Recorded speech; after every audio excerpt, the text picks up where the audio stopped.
Okay, so I am going to just name myself and my deceased husband, whose name is Dan. And for those of you who would like to do a little research on the internet, um, Dan was offed by law enforcement on April 3rd, 2013. So, here is the story. Now, I am going to just reveal what I feel is important, and y'all just put the pieces together, okay? So, I met Dan in like 2002, and we met at the DMV in northern Nevada. I had went out to a nightclub. I didn't really want to go, but I went out to a nightclub and someone stole my purse, and so I was kind of forced to get a identification card, and I went to the DMV, and Dan said I walked right past him. He was smoking a cigarette, and I walked right past him. But I had a book with me, and I was sitting down and reading a book, and someone to my left asked me, what was I reading? And I looked to my left, I looked into his eyes, and I recognized him. Now, I say that I recognized him because I had a dream, like maybe a month prior to that. And I'm not gonna too much reveal the dream, but in the dream, there was someone, and I knew that when I looked into Dan's eyes, that we were in a lot of ways destined to meet. So it took off from there. I would say that the first time that I recognized that something was a little off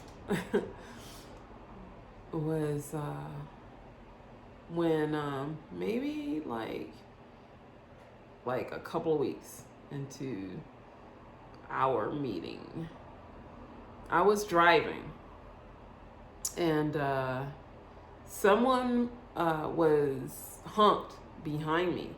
I like someone was honking their horn behind me, and Dan jumped out of the car and banged on this went behind us and banged on this guy's window, and yelled at him, and yeah, I was like, what the fuck are you doing?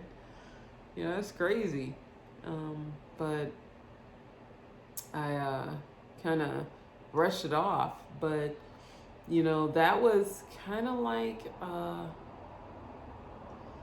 sign that that he was in some ways like a live wire.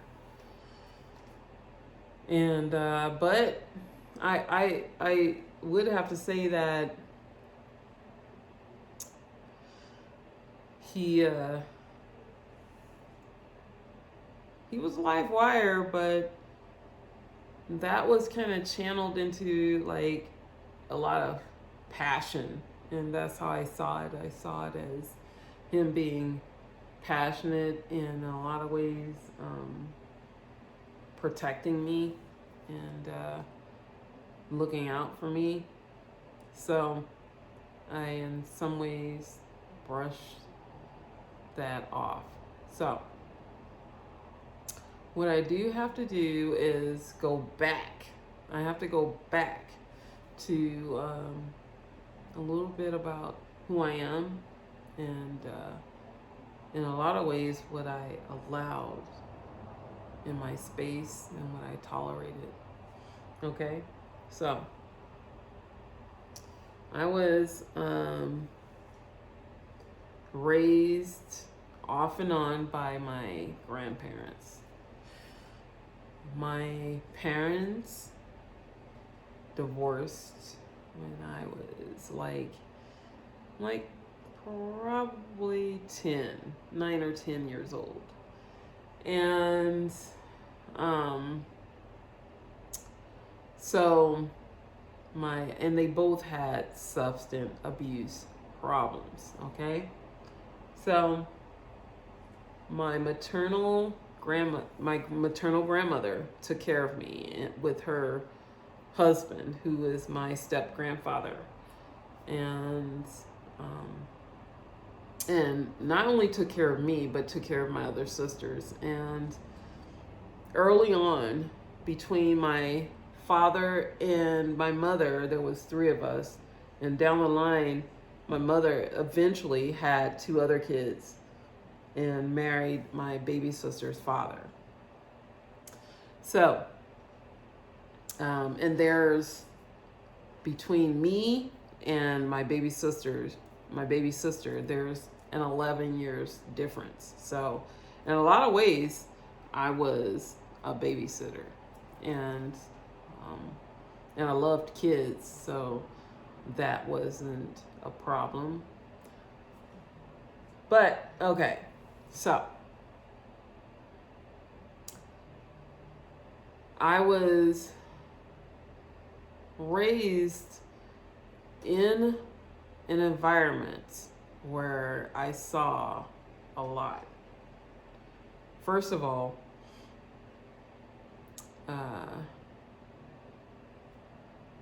I was awarded custody to my mother and my maternal grandmother.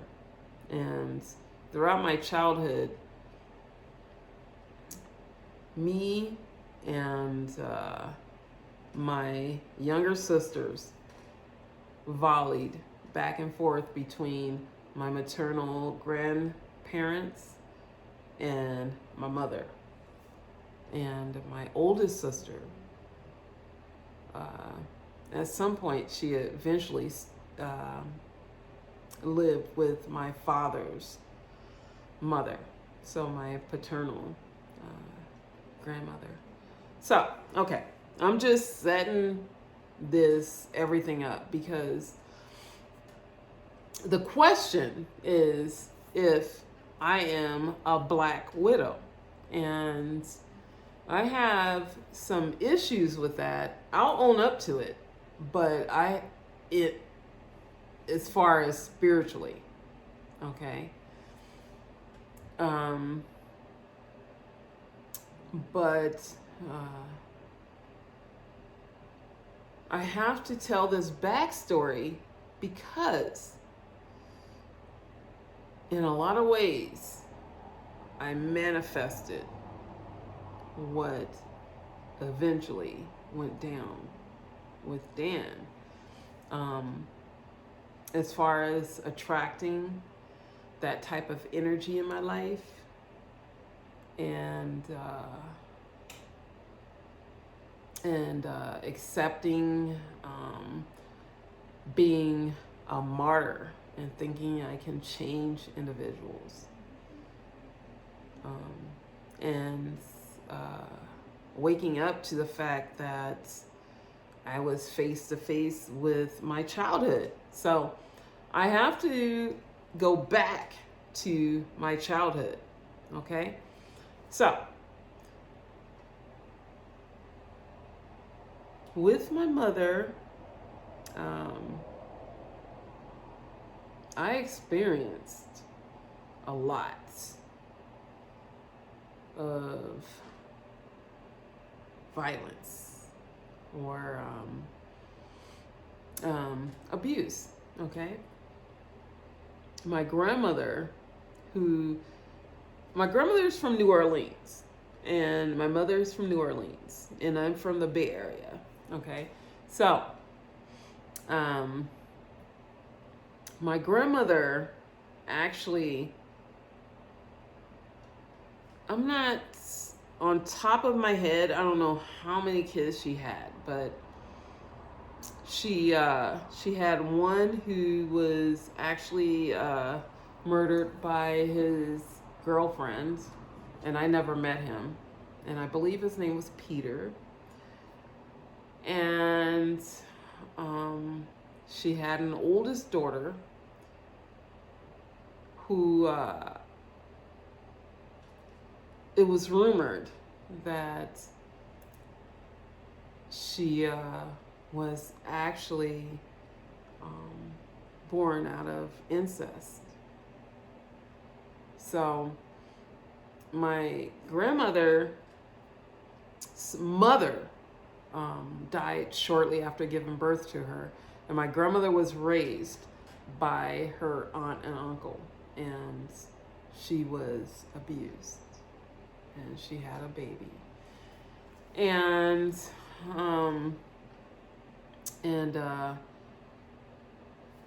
after that, she married my grandfather, my biological grandfather, and had maybe 5 or 6 kids thereafter, including my mother.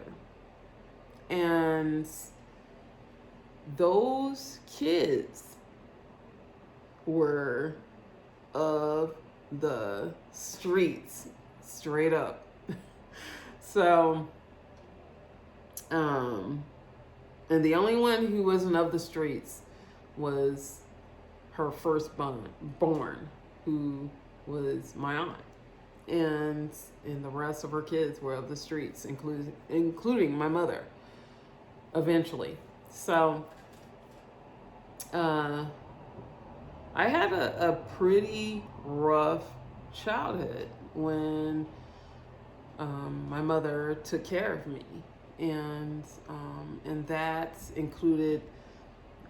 Okay, I remember there was a time when I was actually I was living with my mother, and I was maybe like 9 years old, and at the time I was still at my grandparents as well. So my grandfather would take me and my younger sisters, and my older sister at the time, because there was a time when my oldest sister would live with my maternal grandmother, but pretty much she lived with my father's mother and her husband. So at this particular time, my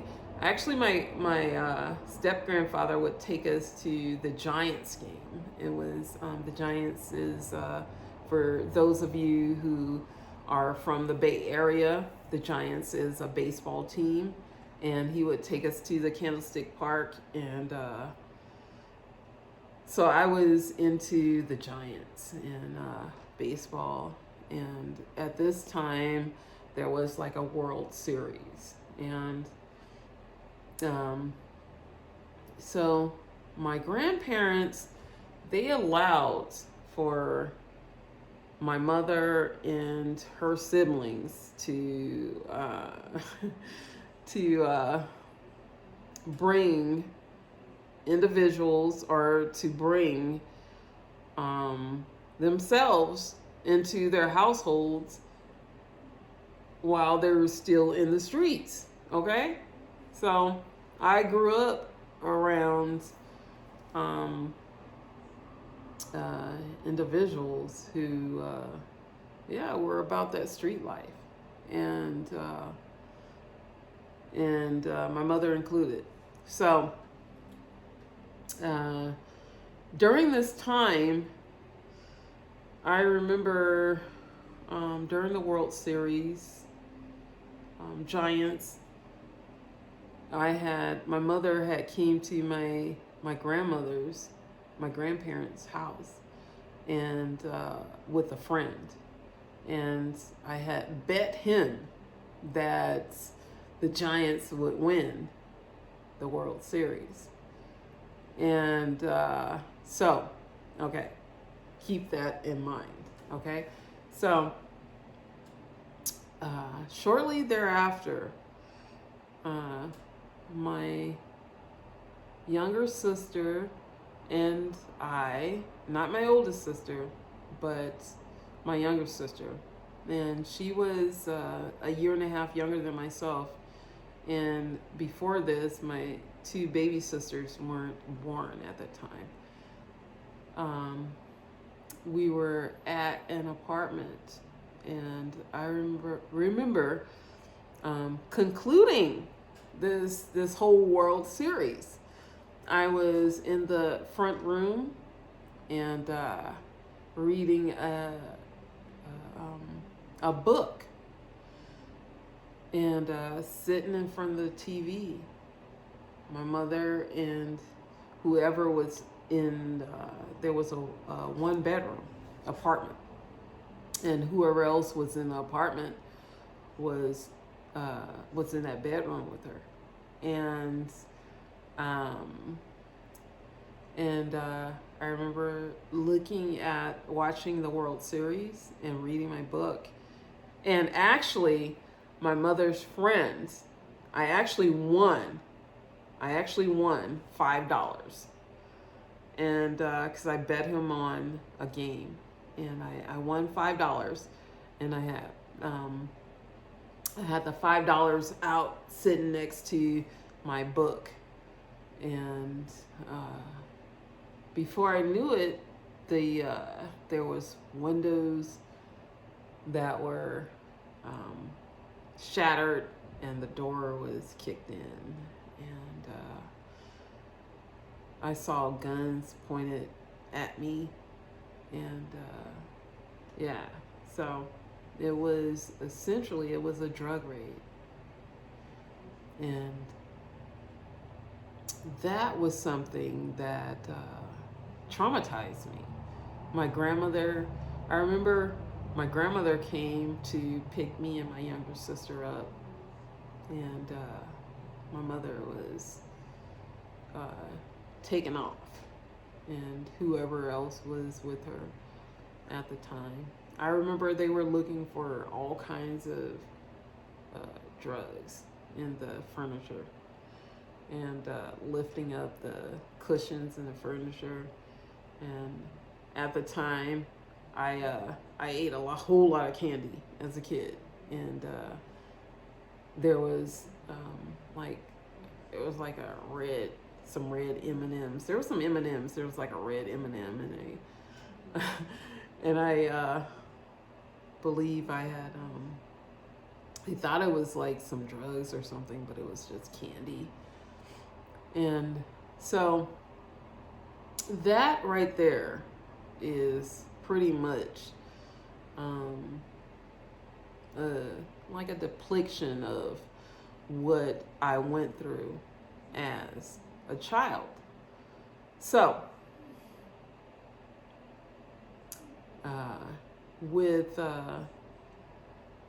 there was other incidents because, like I said, my sisters and I, my younger sisters and I, volleyed back and forth between my mother's care and my grandparents' care, because there was times when my grandmother just did not want to take care of kids, and I understood it. And the times when she was willing to take care of us, I thoroughly appreciated it. So it was a relief.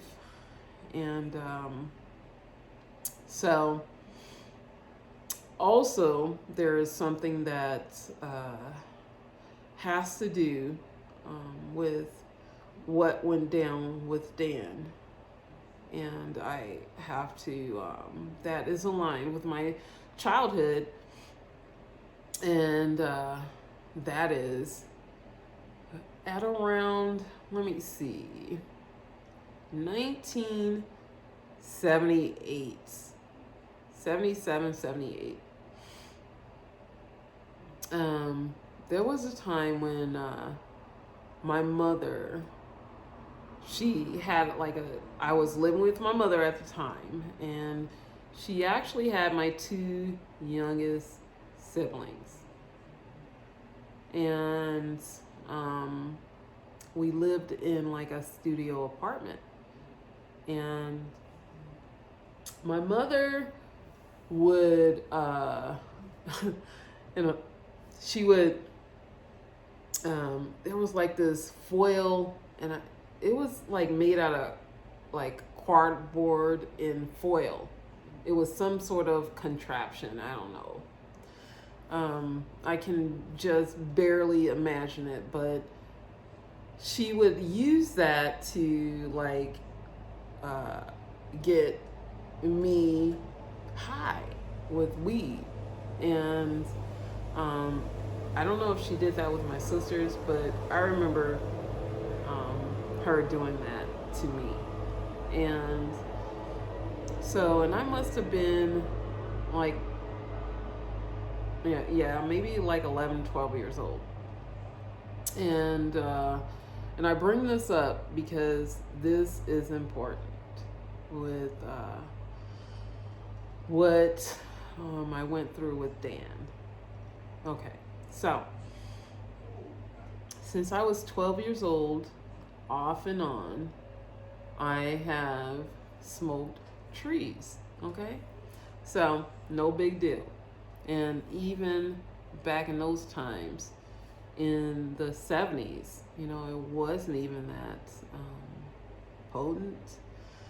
So, but I was still a kid, and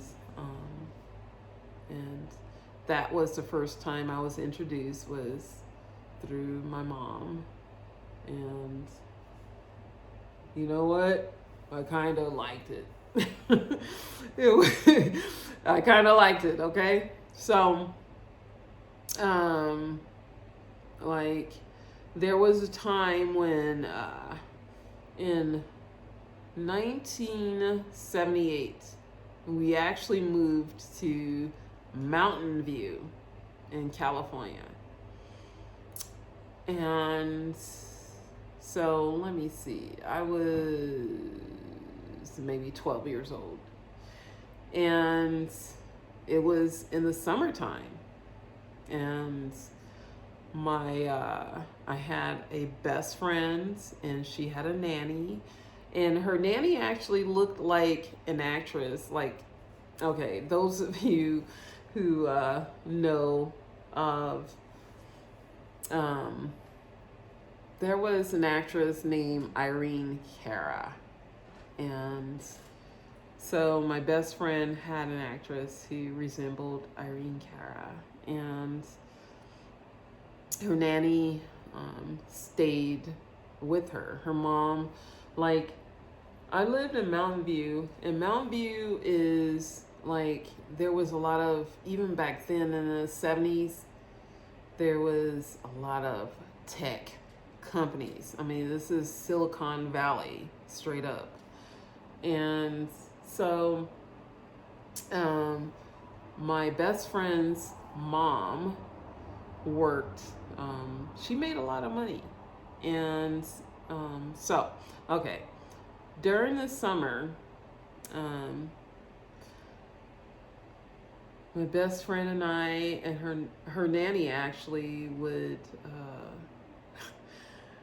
I got high all summer.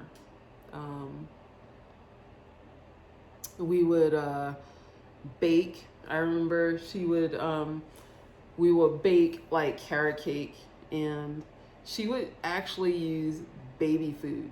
She used baby food to bake carrot cakes, and we would smoke trees and listen to like Rick James and Parliament and just have fun. I would like, I would go to her place and just have fun and just go home and crash. Okay. So, after that, um, like trees, like weed was, I kind of dealt with it off and on. It wasn't something that was on all the time. In fact, for most of my life thereafter, I was like, I was a complete square. And, but I wanted to mention that because it does kind of, not kind of, it does show how I accepted certain behaviors as an adult. Okay, so let's fast forward to when I hooked up with my late husband. So, when I met Dan, he was a car salesman, and he was actually making good money. He was making like 10 grand a month. Okay, his father was the general manager at a car dealership, so he was making pretty good money. And when I met him, he was driving a really cool car. So, yeah. So,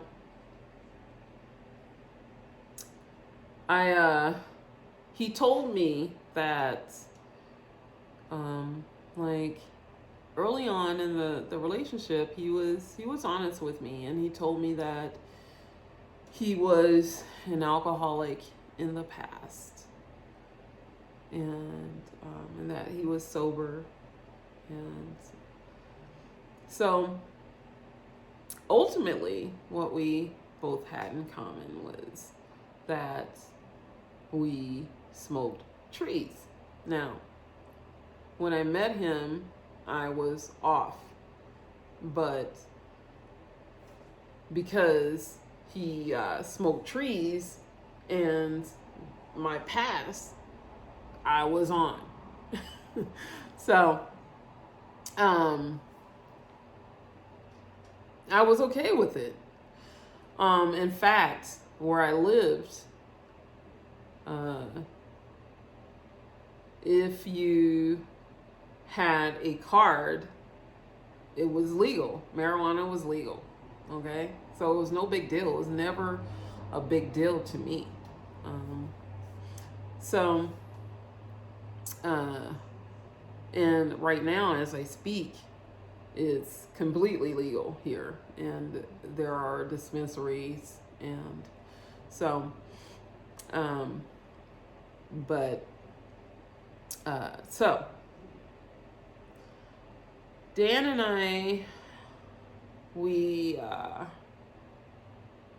fell in love, and it was a relationship that was tumultuous. Eventually, we stayed together for like almost a decade, but it was off and on.